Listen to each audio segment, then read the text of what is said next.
was Hello, hoping. everyone. Welcome to the Honest War Game. I'm your host, Rob.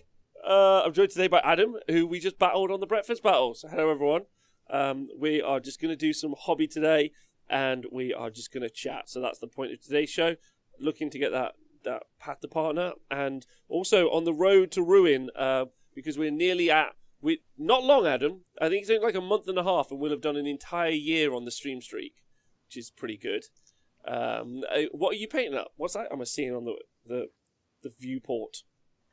Mutilith Vortex Beast. Why? Because I've got one. As simple as that. I painted it because I've got one. Yeah.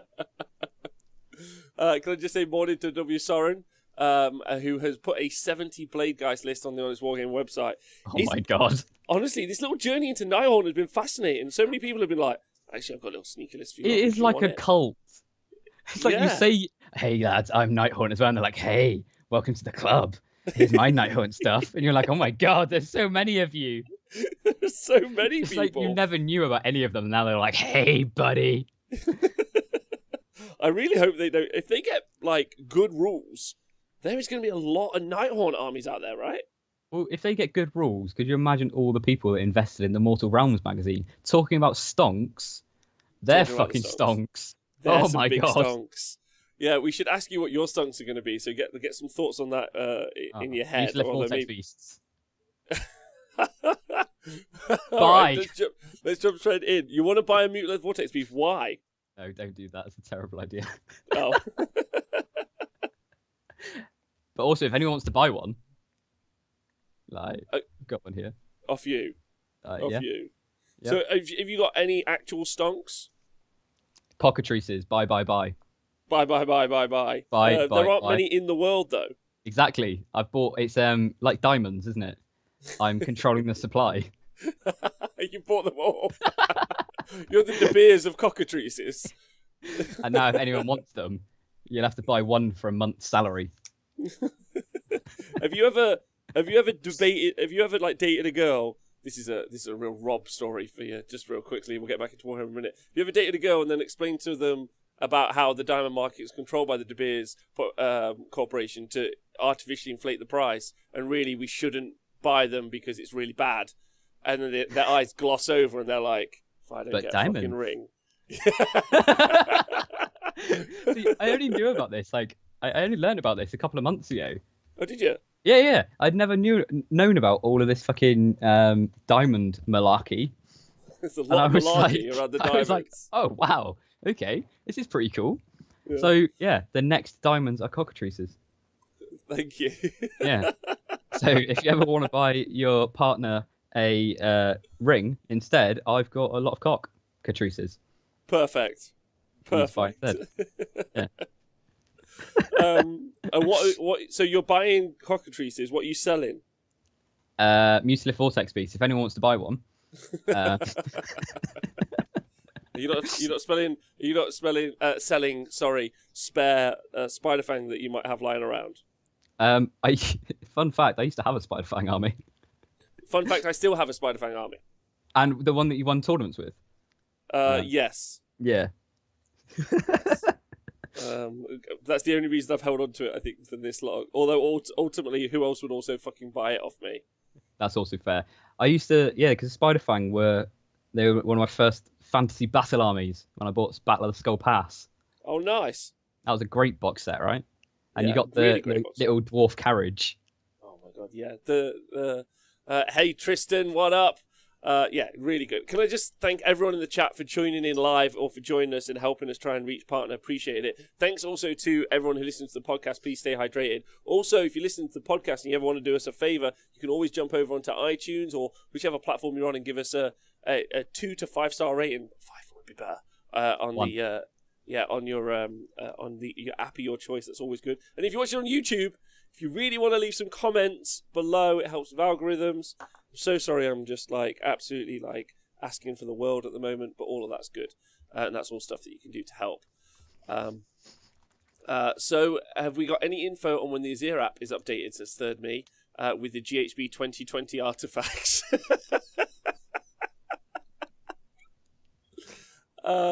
If you're still paying for that app, then it's your own fault. I'm not gonna lie. I'm sorry, but you know, I was all in on the Azir app. It was my favorite thing in the world, and then Yeah. they stopped updating it, and I was like, no, fuck you guys. So now I'm on the War Scroll builder like the cool kids. Oh, I've just changed my light. What the fuck? It's just the OGs. So Tony P does War Scroll Builder, and I he's love like it. he's an independent contractor, and he doesn't mess about. And you can just tweet him. You're like, "Hey Tony P, this is missing," and then he's like, "No, it's not," and you're like, "Cool, appreciate you. Thank you That's very really much. nice." You're a babe. I love you.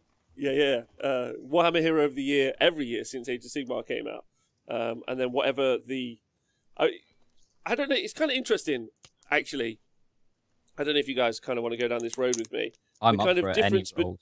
Okay, the difference between our Lord and Savior Tony P and the fact that we can use War Scroll Builder, right? And then the nefarious, like, anonymous group of hackers who do Battlescribe.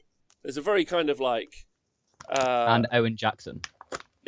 yeah, Noah Jackson is the third part of that. Although it might be the head of Battlescribe, I'm not sure. Hey Gitley, hope you're well.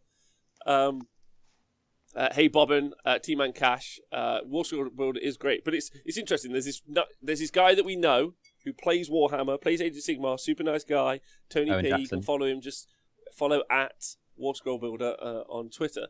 And then there's whoever the hell does Battlescribe, some like dark shadow organization.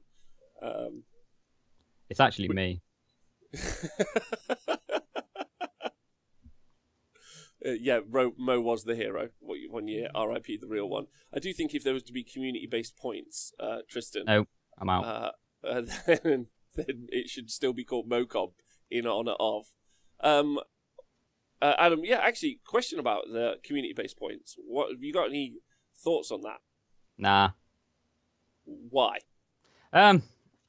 Like, as much as I fucking hate how GW do the points, it's just going to be a lot of effort if someone goes out to do the points. Who's going to write the points is my first point.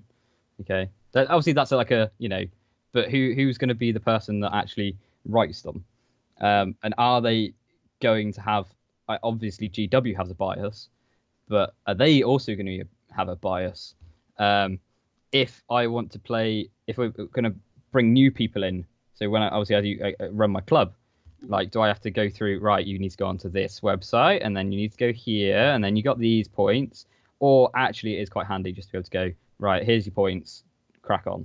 I know, obviously, these aren't the most valuable arguments, for sense, but it's more just it would just be a ball ache, if I'm honest.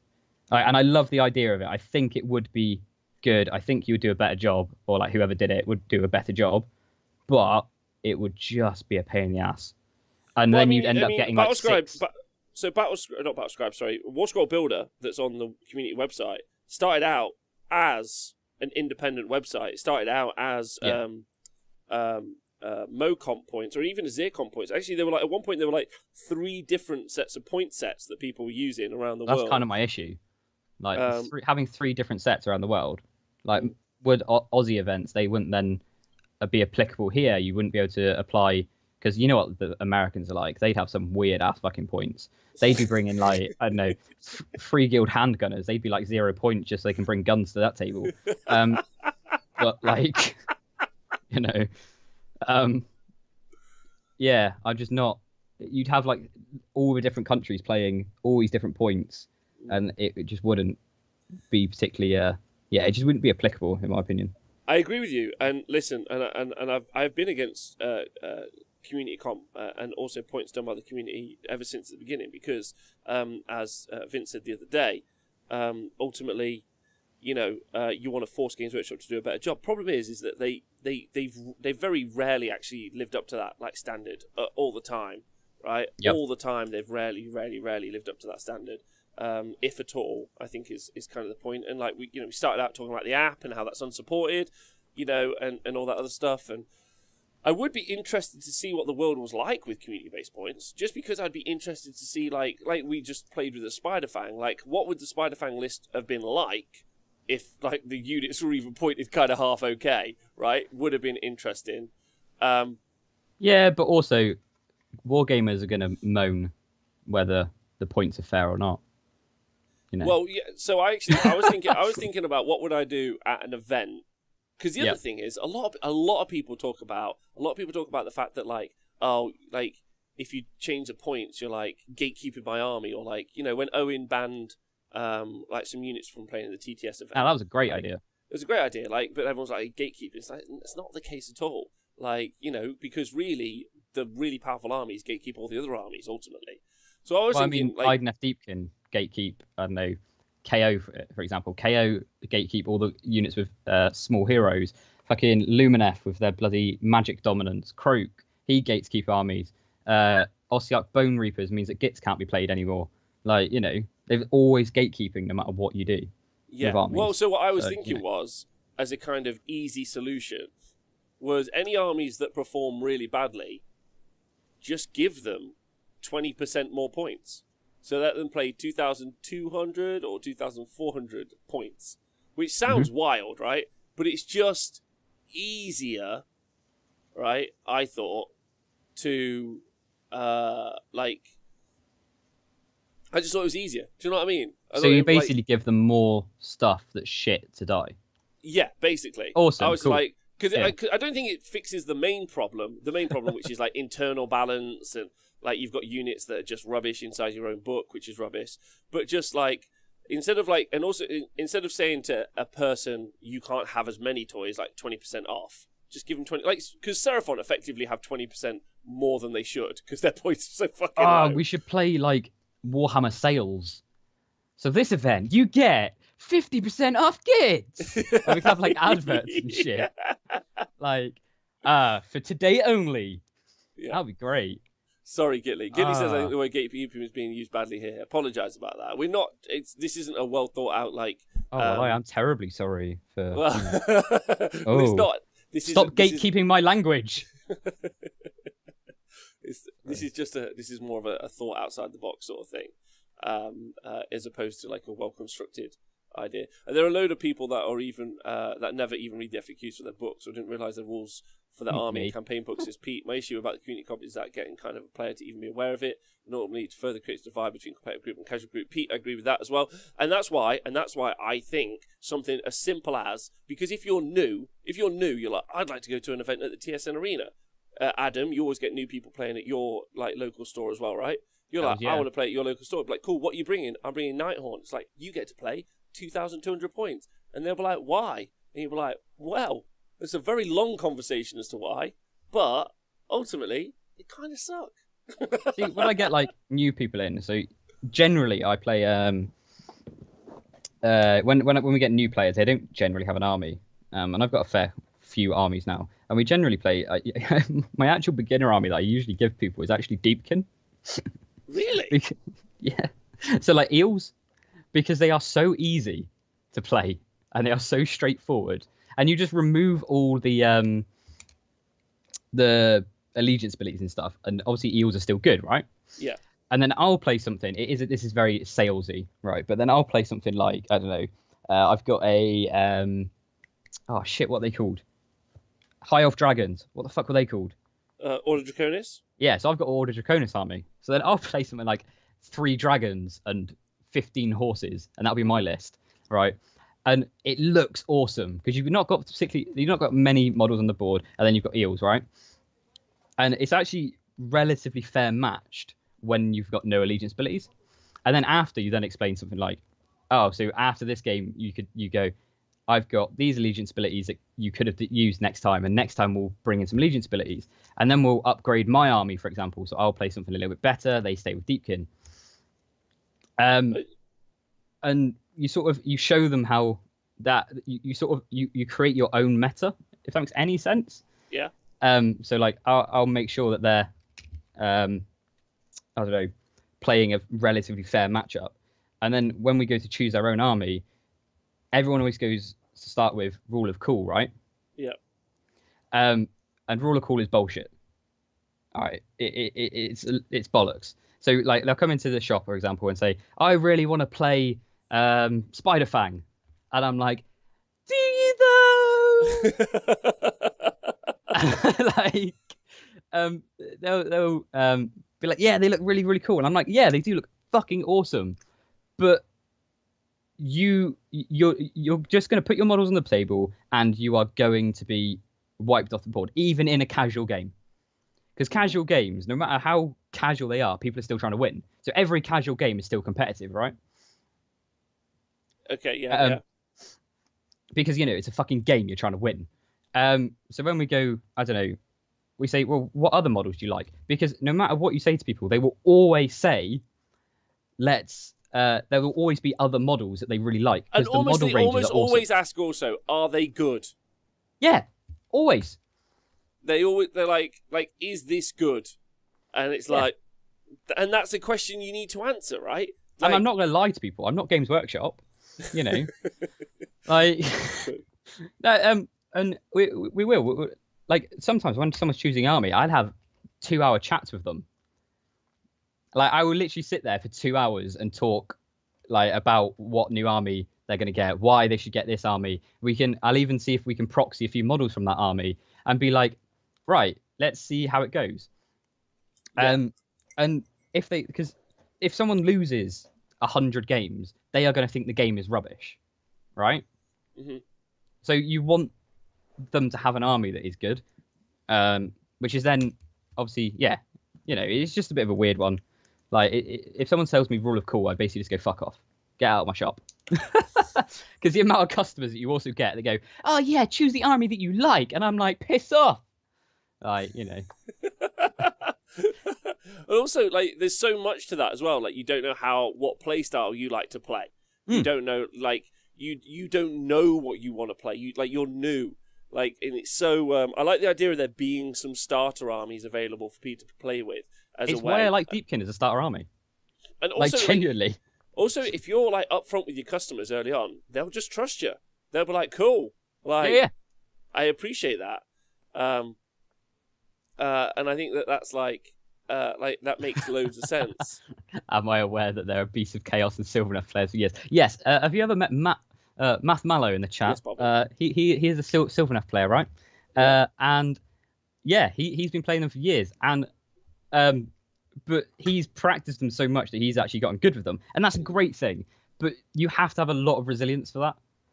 Like, if we didn't have joke games every so often, like, we literally just play for a fucking joke, and Matt understood that he wasn't going to win every game. He understood that it was going to be, I'd go to a tournament and maybe only win 2 games, but his enjoyment from the game is something slightly different. So I do understand that obviously people do enjoy the shit army still, but as a new player, if I haven't met them, I don't know what type of person they're going to be like. So I don't know. I'd rather sell them something that's better. Because then, people have fun winning, right? So People do.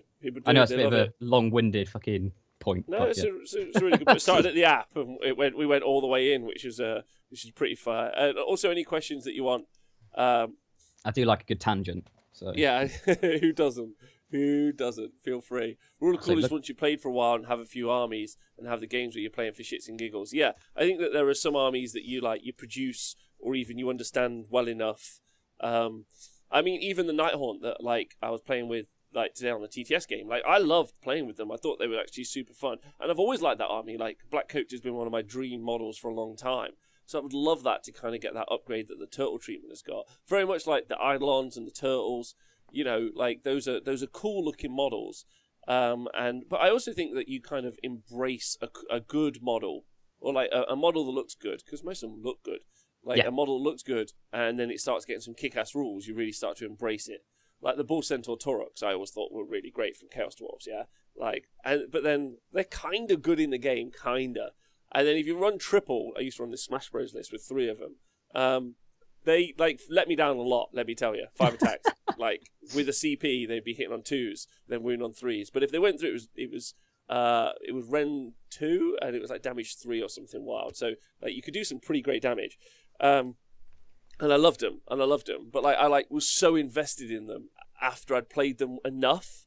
I was like, these guys are great, and then they just died to something pretty easy. I felt like that this morning with my Spider Fang. These guys are amazing. Oh no! But it's why I like the cockatrices. The cockatrices, man, they're a bit like that. They are right. That's a cool list. Like, if I get those 4 pluses, oh, you're in for a world of hurt. If I don't, yeah. But like, it's all part of the game, right? It's all fun. Yeah. Really. I'm going to take some questions from the chat. Bobbin says, when all this is over, do you plan to open up the T-Test Arena for a visit to play for you or the gang? Yes. The T-Test Arena will be open for a lot of tournaments available, and maybe even available for hire and some other stuff, but like definitely going to be available for loads of tournaments for people to play in. So you guys are going to get sick of me talking about it, so apologies. But there'll be a load of tournaments, and we'll also be live streaming it all, so loads of live coverage, so definitely that's oh, hell yeah. So much. Pittsburgh General asks if you could add or change anything to Nighthawk, what would it be? Maybe I'll just make some of the ranges a little bit more inclusive, like Wholly Within 18 as opposed to Wholly Within 12. The Wholly Within 18, 12 bubbles are a little bit rough, especially when Wholly Within 12 is tiny. Like, it's like mental small. And you're running larger units. You could run smaller units, but like it's rough. Like, so yeah, maybe some of those are probably a different spell lore because the whole spell lore sucks ass. Like, you've got no reason to take... Like, because you're missing, like, a whole bunch of buffs. You're missing any command abilities that you give a shit about. So, that's out the window, apart from +1 attack. You're missing any sub-faction rules. So, arguably, you're missing the Allegiance ability as well, but we'll kind of park that. Sub-faction rules, you're missing. You're missing any buffs via command abilities, any buffs via spells. You just don't have... There's, like, 4 or 5 kind of, like, tiers of stuff that you don't have. And your only real hope is that you can keep some characters wholly within 12 of a unit. Try hard, I think is the one. That's right, intern Matt. Book your birthday party now. I'm up at for the that. TSN Arena. My birthday's at the end of the month, so can I come up? Yeah, sweet, cool. Fuck COVID, right? It's not real. Unfortunately not. Oh. Bobbin's going to come over if I can fit myself in a plane. Yes, that's fun. I'm hoping eventually. I was thinking about this recently. I'll talk about that in another show. I don't want to give anyone else ideas before we can open up. But yeah, I'm hoping to have a lot of international guests. Yeah. That's all I'll say. Oh, hell yeah. I'm up for it. I'm excited, man. It's going to be awesome. Me too. Although I still think, unfortunately, months away, which is... It's fine. It's fine. It is. It's taken... I'm used honestly, to it now. It's been a journey, right? Like, we were open for a tiny bit, and then no. Yep. At least we got one Super Series in, right? That was fun. Yeah, but I mean, almost just going out there and meeting folk and just like being out. Do you know what I mean? Like, it's just some days. And I hope you guys. That's what the Stream Street was for, right? Initially, Stream Street was hang out for people who are having a tough time during lockdown. And little did I know, I would be that guy having a tough time at certain points. I mean, for a lot of lockdown, I was literally sat in this flat on my own. Like, I think it was like 4 months, literally in this flat. And when you see this camera angle, is my entirety of my flat. Okay, so like this was me on my own for like 4 months. So like Stream Streak, woohoo! It was great. Like I was like, oh hey guys. I feel like we've developed a real like a community as well, which is really nice. Like I've seen these guys all the time, like the Grey Lycan, Born Again Manchild, Scrivo, Wargaming Dad, Moon Tyrannid, Prop Joe. I don't even call him Proposition Joe now. He's just Prop Joe in the chat. Math Mallow, like I know what he looks like. Yes. He's a great Gitley. He's hilarious. Like the Stream Streak has been such a mental health boost for me. So I want to thank everyone in the chat. MJ Pegasus is amazing. So yeah, it's been super cool. And then what I really like about it is it's like something we can take into the future as like a little group. And you're all great. It's been fun. Yeah, it has been fun. I feel more like in with the community since lockdown than I did before. Okay. Like what was the problem before, if there was a problem? Well, it wasn't a problem. Like it was just actually meeting people is really difficult in real life. Whereas obviously because everything went online, everything went to TTS, I was literally meeting all of these people literally every week. Like obviously I didn't meet them in real life, but I was meeting up with them, you know. Yeah. And when I started running the TTS tournaments back in March, when I started that up, it was just so cool to have 30 people coming to an event and hanging out with them, and then hanging out with them every week, rather than what I'd normally do was I'd go to an event, hang out with like 10 people, and not see them again for 4 months. Yep. Whereas now, like, even though it's been online, I feel like I've been meeting up with these people like literally once a week. So it has been super cool, you know? Yeah, I agree. Like, it's kind of hard, isn't it? Like, we all live lives, we all do jobs, and this is like a hobby and thing that we love. And so yeah, you're right. Like, previous, I mean, I think about like the guys in Oz that I know that I see like once a year, like at most. The guys in Sweden when I was at Krigslundtan, like, I'd love to go back. The Irish lads, I would love to go back and see at any point. Like, doesn't matter which ones, because they're all fucking same to me. Legends, start to finish. I really want to get to know the Scottish lads better. I never get to see them enough. Like, I want to go up there. That's like straight on my hit list of things. I kind of want to go over to the Frenchies because they're mental. I don't know if you've ever seen French people play Warhammer, but they're like, oh, sacre bleu, have you got a horde? Because I've got 7 hordes in my army. You're like, all right, fucking Are you planning on starting a war? No, what, with the French? Right. Like, no, like, they're great. I know people. we'd win that one, but no. No, I would like to play Warhammer with them. I think they're good. Spain's mental for Warhammer. I want to go there. I want to go over to Austria, Sweden again, like I said, Norway, Denmark. Like, there's so many. Like, I'm not gonna lie. I'd just like to leave my house.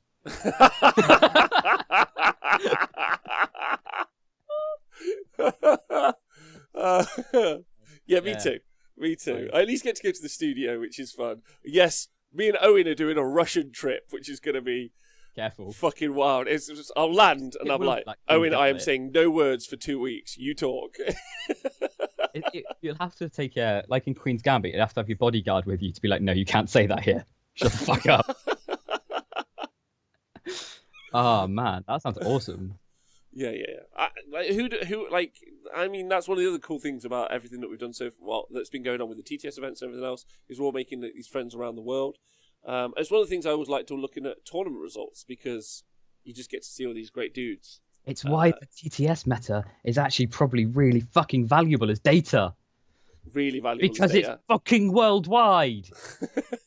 Also, because there's no lag. I have, like, if you go back and listen to any of the stats shows that I ever did with LLV, we would talk about the production meta all the time. That was like my number one.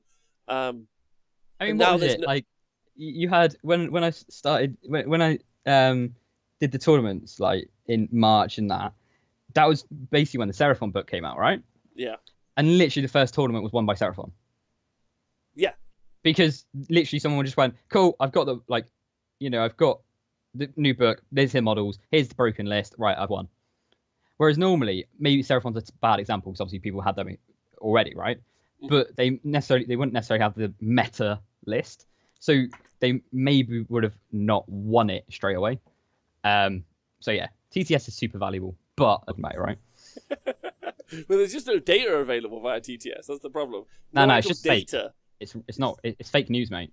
It's fake and it doesn't. Absolutely, it's not real. It doesn't work. It upsets me that people even think that it's real. So, I'm as upset by anyone as anyone else. It's fine. Everything's fine. What I think is really interesting is, let's say when the world goes back to the way that it is, or it was, is how many people are still going to be TTSing, and how many people are going to be using it for practice games and to train. Yep. Like way more than I think people give it credit for, and also it's a really good example, like with the Spiderfang list. Like, I do the Monday shows, and I'm like, look, guys, this Spiderfang update has done nothing for this army. It's still terrible.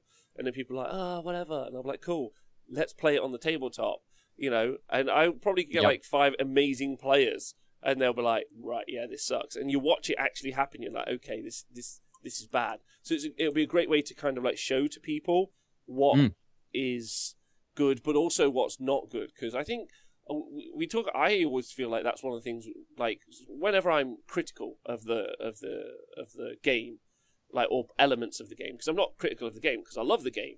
Like, but whenever I'm critical of what has been done to like make the game more balanced internally or externally, like, I feel like people think I'm ragging on it just because I like ragging on it, and that's not the case. Like, it's because of those new people, and like Pete said in the chat earlier, and loads of other people say in the chat, I don't need someone to tell me that the Spiderfang suck. Like, I'm cool. Yep. I know. I can read it. I'm good. Like, I'm saying it out publicly so that other people are like, if no one says anything, everyone will be like, everything's fine. Everything's fine. Because there's loads of like knuckle draggers who are like, everything's fine. It's all the same. And I'm like, thanks AOS Pete for subscribing. But you Yeah, need it's that like data. like when you look at tournaments and competitive players, right? Everyone thinks it's not two groups. It's not three different groups. It's not. It doesn't go narrative, casual, competitive. All right, we're all one fucking Warhammer group, right? Mhm. It's just the competitive players are louder because we probably play more, right? Mhm. So you get competitive players that are actually going, right, Croak's busted, Salamanders are ridiculous, Spiderfangs suck, Nighthaunt needs some work. That's not them saying, oh, the game's shit, oh, fucking, we're all just going to take all the busted stuff. No, because we want to take, like, for example, turtles. Like, who didn't want to take a turtle in the competitive scene, right?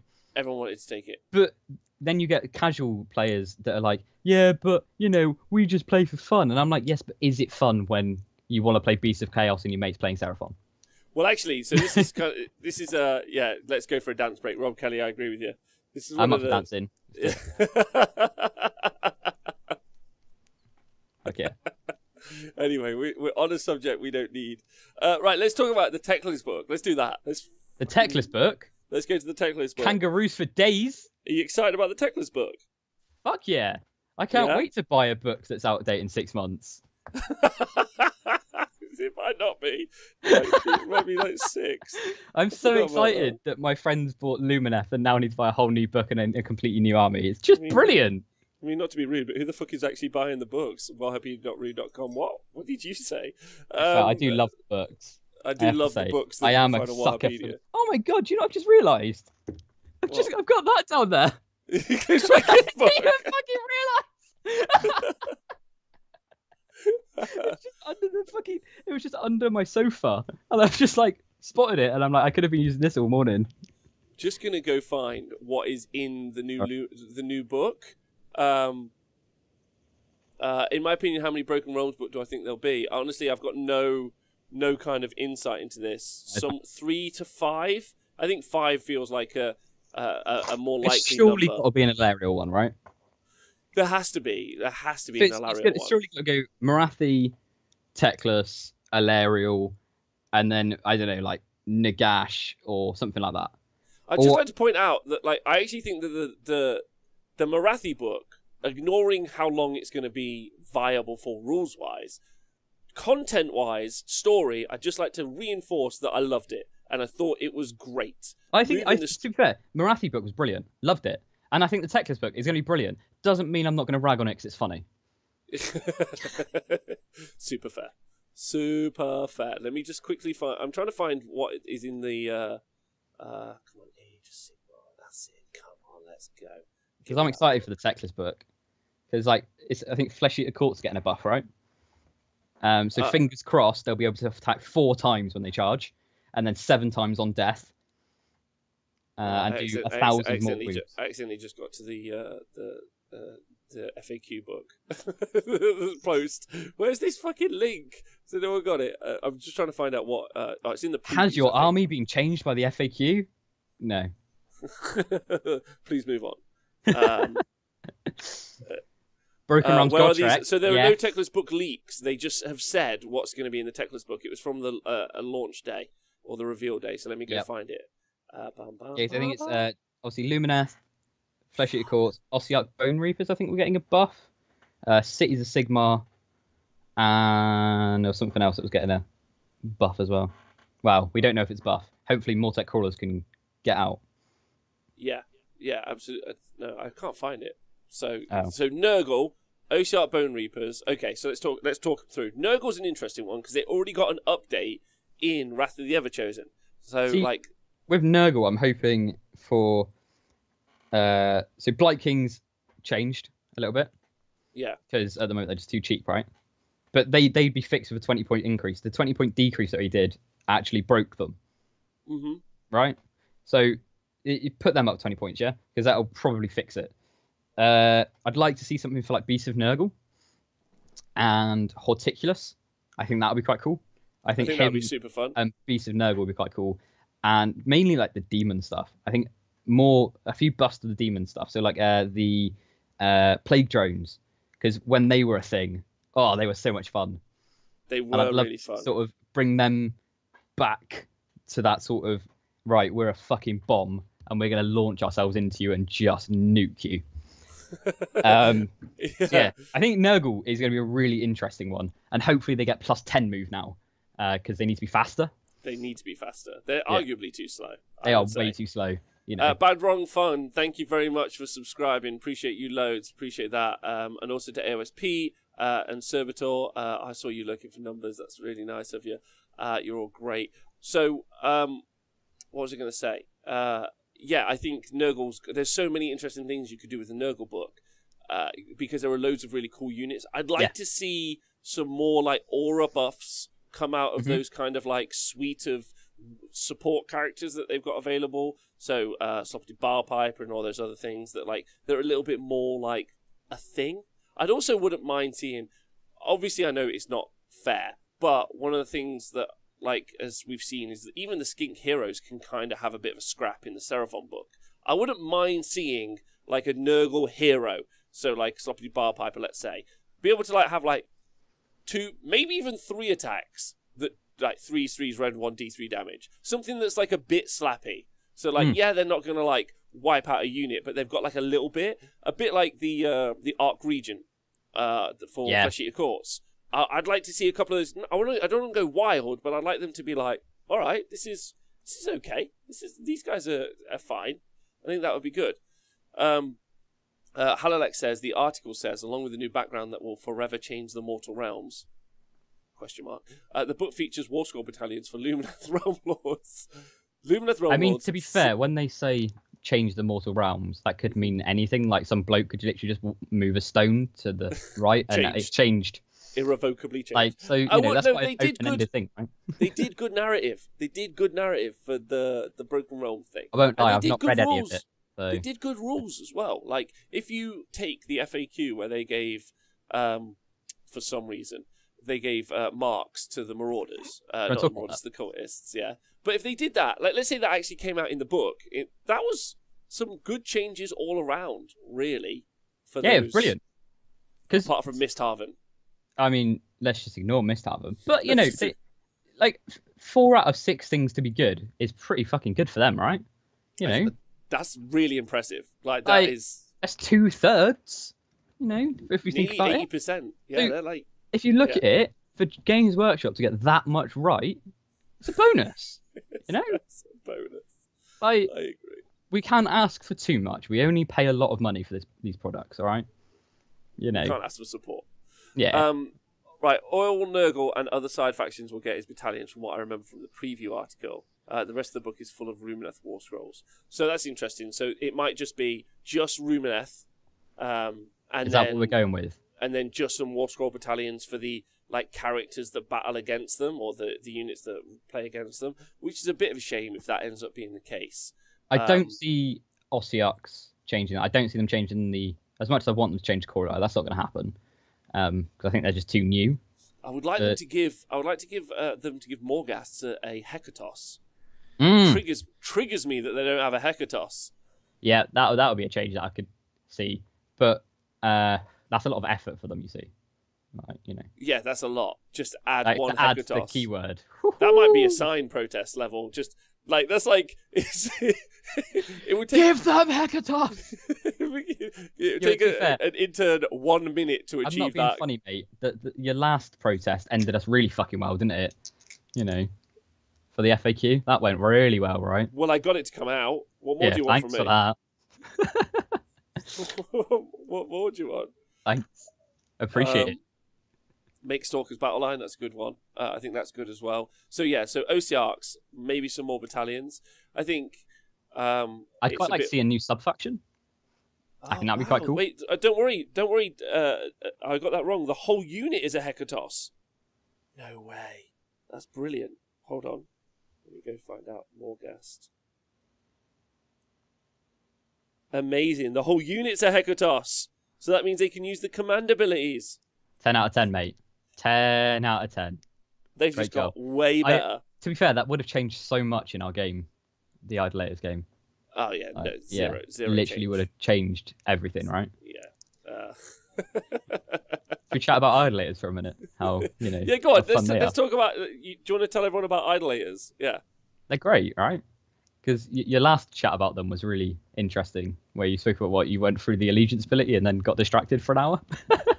I tried really hard. And then Dayton got me into this point where I was like, yeah, like, you know what, Games Workshop should apologise for doing a bad job to the community. Like, it's not difficult. And then apparently that triggered everyone, including like absolute knuckle draggle content creators who only talk about stories. But like, whatever. Yeah, go on, tell me about idolaters. Oh, apparently Scrivo said I'm not allowed to talk about idolaters. Why? I don't know, but I'm going to talk about them anyway. Screw you, Scrivo. Talk about them anyway. So obviously in the FAQ, the cultists are allowed to take the same mark as your general. So you can't give them different marks, but you can give them the same as your general, right? Yeah. So my general, for example, could be a chariot, and you give him, I don't know, maybe the mark of Nurgle, for example. It's not Slash, but I'll take it. It's just some reason that you'd give them mark of Nurgle. And then that means that all the cultists that you put in can now be taken in this battalion that's the Plague Touch Warband. Have you ever heard of that one? I've heard of it. Yeah, it's a really good battalion, actually. And Plague Touch Warband, you need 1 hero, Nurgle hero, and then 7 Nurgle units, right? You do. And the good thing is, now that you can have 7 units, and some of them can only cost 70 points. So you can now fill out this battalion with really cheap shit, so you can take more expensive stuff, which is, brilliant, right?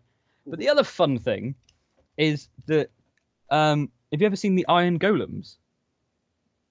You've seen that? I have Iron seen Golems? them. Yeah, so Iron Golems, they've got a really fun ability, which is that when they haven't made a normal move, they can reroll saves. Now with Mark of Nurgle, you can take a War Shrine and then pray. So their prayer, you put it on the Iron Golems. And in Idolaters, it's on a 2+, not a 3+. Exactly. So in Idolaters, all your prayers get +1 save, right? So now your War Shrine is praying on a 2+, and it can give, for example, I don't know, but maybe your Iron Golems +1 save. So your Iron Golems are now on a 3+ save re-rolling with, because they're in range of the War Shrine, a 6+ after save, right? Mm-hmm. Unfortunately, in Idolaters, there is a drawback here. I'm just going to say it. We don't have any artifacts, all right? That's true. So, don't, hold your horses, all right? But, so you've now taken your Iron Golems. You've got 36 Iron Golems, I think, is a max unit.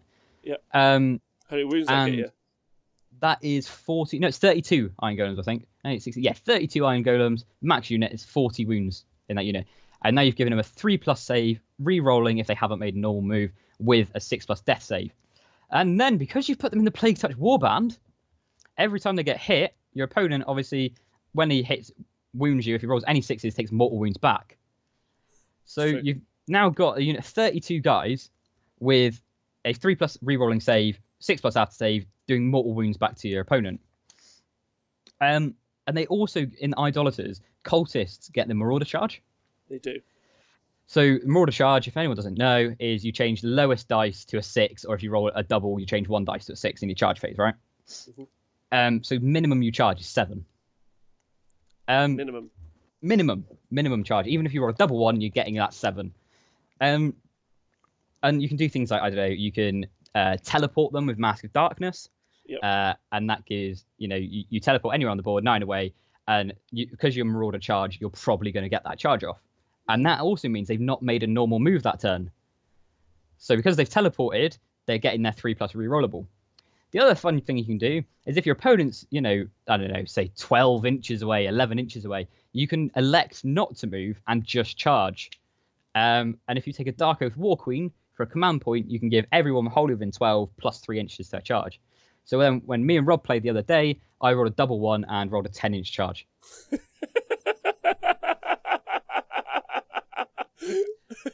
So it was great. It was great. I rolled a double 1. That's 10 inches. So I rolled a double 1 and I was like, oh, cool. That's a 10-inch charge. Now, if we talk about when Marathi came out, right? So the Marathi book came out and we had this, the new Stormkeeps, right?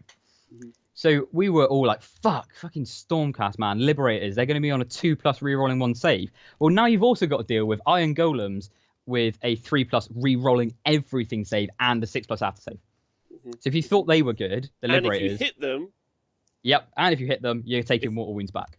Yeah, that was the one that was a real killer. So like I was hitting him with my stalkers, my sepulchral stalkers, and I had 6 of them going to the Iron Golem unit, and they're 200 points for 3. So it's like 400 points versus your 280 point unit. Yeah, right? 280 points from max Iron Golems unit, because there's 70 points for 8. Yeah, and I mean, like even if you didn't put like a +1 save on them, so if you took away the War Shrine, like I was almost chewing through them, but I lost all the stalkers to mortal wounds that they were doing back to themselves in close combat. Yeah. That was the killer. I just did all of the mortal wounds back to myself, and like that War Scroll ability, that War Scroll battalion is amazing. Yeah, like amazing. Like even like if you just like go, right, cool, I've got a chariot, and you just like have a chariot with the keyword. It's not really about what the chariot does. It's just it exists to die.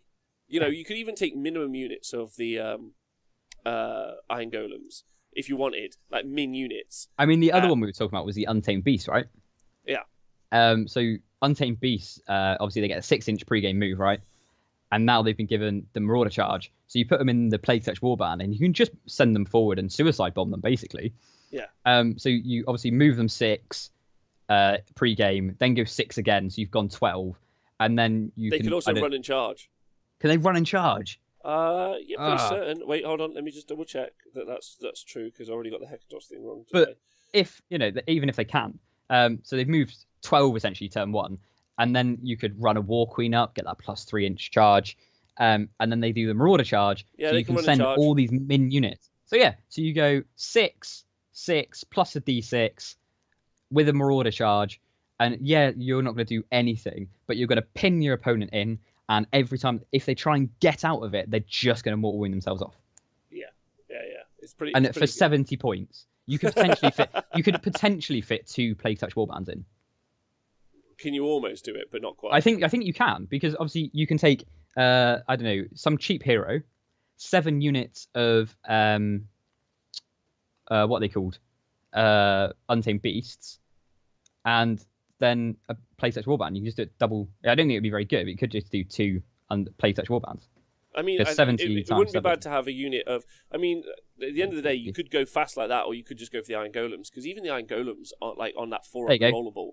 So for Plague Touch Warband, a Dark Oath War Queen, and then 7 units of what are they called? 7 units of Iron Golems or Untamed Beasts. Untamed Beasts, 750 points. So you could have 2 of those, that's 1,500 points, and have 500 points left over. So you could have 2 War Shrines. Yeah, or Bellicor. So you have a War Shrine and Bellicor, right? What would be the point? So the point is that really the way that the army plays is that your opponent hits itself to death. That's how it works. That's the ultimate kind of like power play. I mean, shooting armies will just be able to like go, if like a bit like we did earlier with the Spider Fang, right? I'd be like, well, I'll just do three wounds to each Untamed Beast unit, and the rest should fucking run away.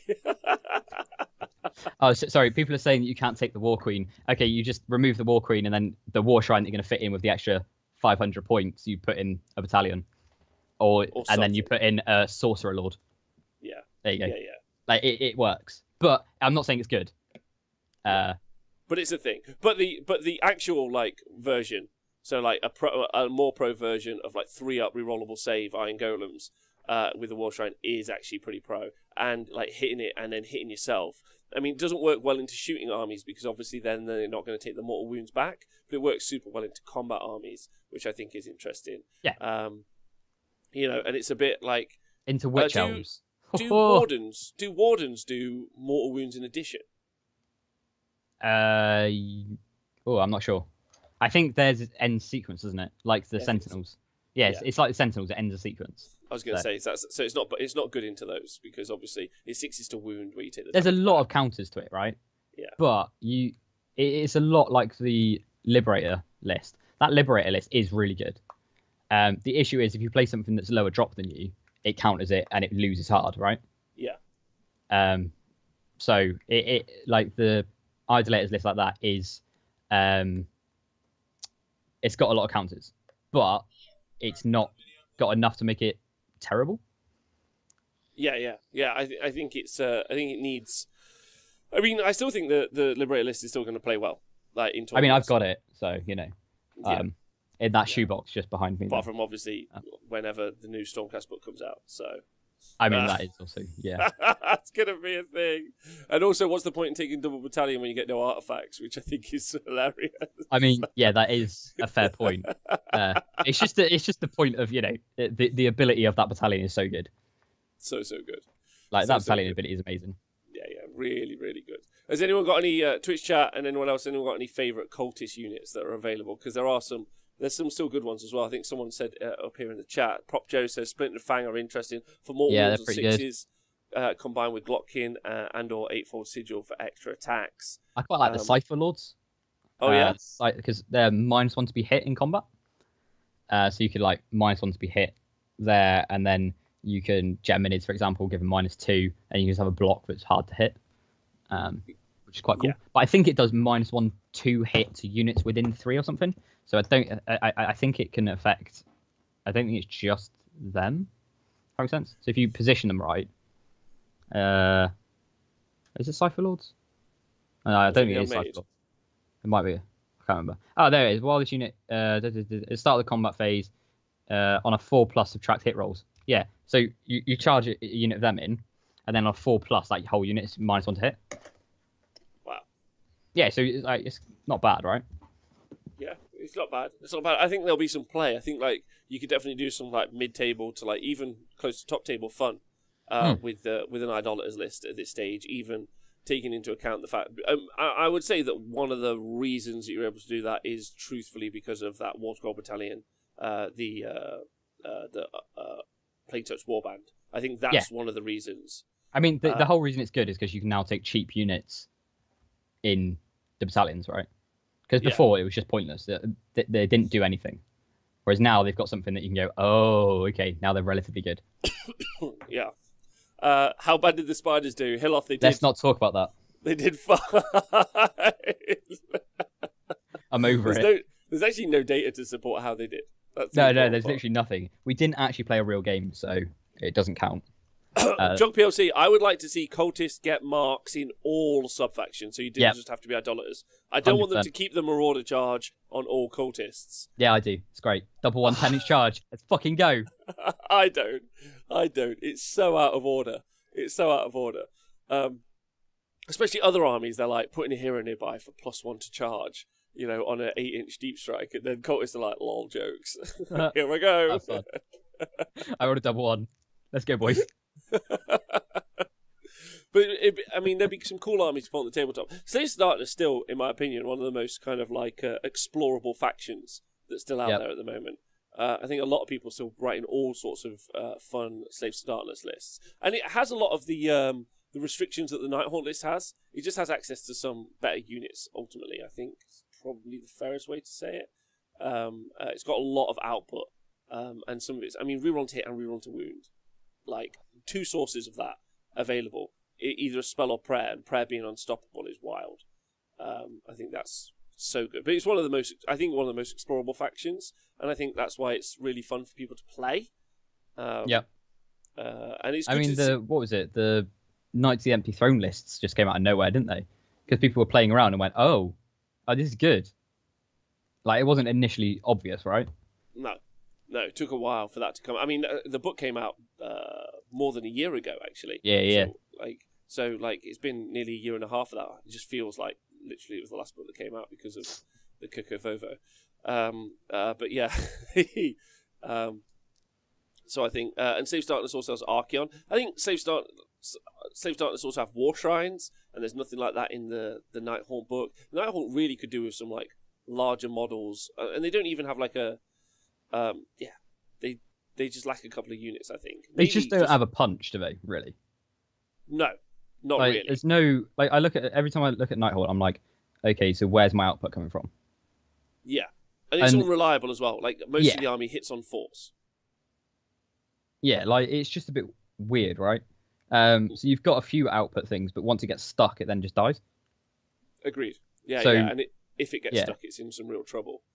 Blade Geist Punch, according to Prop Joe. A lot of people are saying Blade Geist are the one. And Matt Tyrrell arguably one of the most prolific Nighthaunt players in the world, is coming to play on the Battle Breakfast next Thursday. So you guys will see a well put together Nighthaunt list played by. But then, someone if someone else played that, would it still be good? Well, I guess the point is there's a difference between what is good if you practice enough. I mean, player skill outweighs list, right? Most of the time. Yeah. But you do have a problem when you do have a shit list. I mean, yeah. But yeah, I still think Blade Guys are okay. They're fine. They're not, they're good for Nighthaunt, right? They're good for them. All right, well, Adam, it's been a lovely talking to you. Thanks very much. It's been good fun. And thanks Twitch chat for helping us keep the numbers up and try and get us to partner. When do we find out? We've already actually applied for partner. But what happens is they just kind of take the data and they look at it and then they either give it a yes or no call. So with you guys jumping in to watch the stream and making sure the numbers are high and all that other stuff, which I appreciate so much, doesn't necessarily guarantee it. And I'll be sad if that isn't the case, but I would love it. I love that you're all trying really hard to make that happen. So thanks, appreciate it loads. You can join me.